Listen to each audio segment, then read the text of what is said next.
Joined now by Councillor Keith Evans, the Vice Chairman of Leigh-On-Sea Town Council. Now, Keith, I gather you knew him well. Yes, I was very fortunate enough to have known him over a number of years. My late mother-in-law used to look after his dog, so there was a little bit of a family connection there. And he was obviously a very gracious man. So from a personal perspective, yes, I did. And I've listened to a lot of what's been said, and my heart goes out to the family as well at this particular time. Keith, it's obviously a very, very sad day for all of us.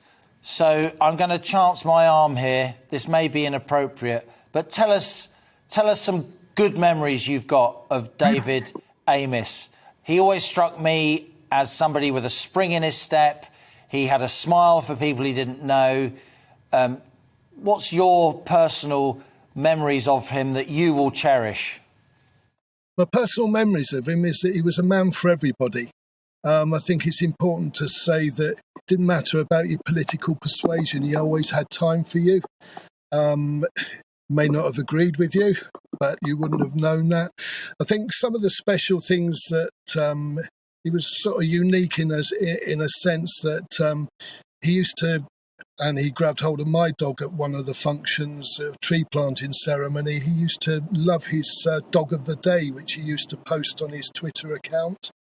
That was the personal level. There used to be the annual dog show, and he'd love to be involved in that. His involvement in everything within the whole town was just sort of immense.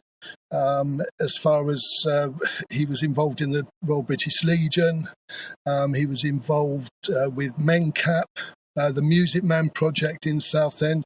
I don't want to keep going on because I'm only going to forget the amount of organisations that he gave time to. As far as the Leigh Town Council was concerned, he was very supportive. He often used to say, "Oh, I've got a diary clash, I probably won't get along," and then he would turn up.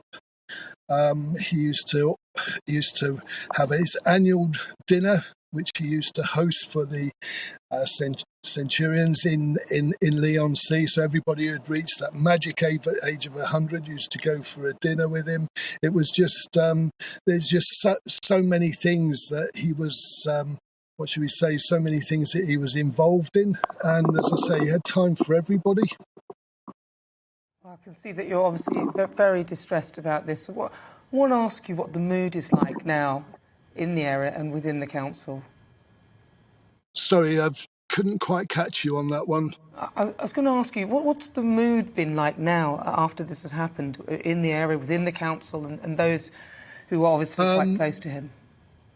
Yeah, I think the whole community is actually shocked to the core. I know there's been a lot of talk about people holding surgeries, but he was a man of the people, and rather than hide away, he wanted to get out there, and I think it's actually shocked. It shocked so many people because you don't expect it on your doorstep.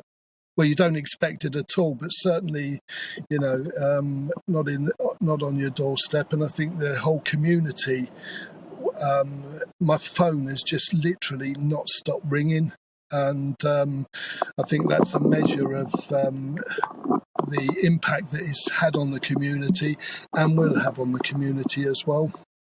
Councillor Evans, we're really grateful to you for talking to us. You've obviously pulled over in your car to take the phone call from us, to give us this contribution. It's so important that we hear from people like you who work closely with him on the council. So allow me to ask you, I know this is difficult for you, but allow me to ask you, Councillor Evans, how would you sum up his legacy? What will be the legacy of Sir David Amess when people think back at the 38 years he spent representing Basildon and then Southend West in the House of Commons? He wasn't a minister. He wasn't somebody who climbed the greasy pole of politics, was he?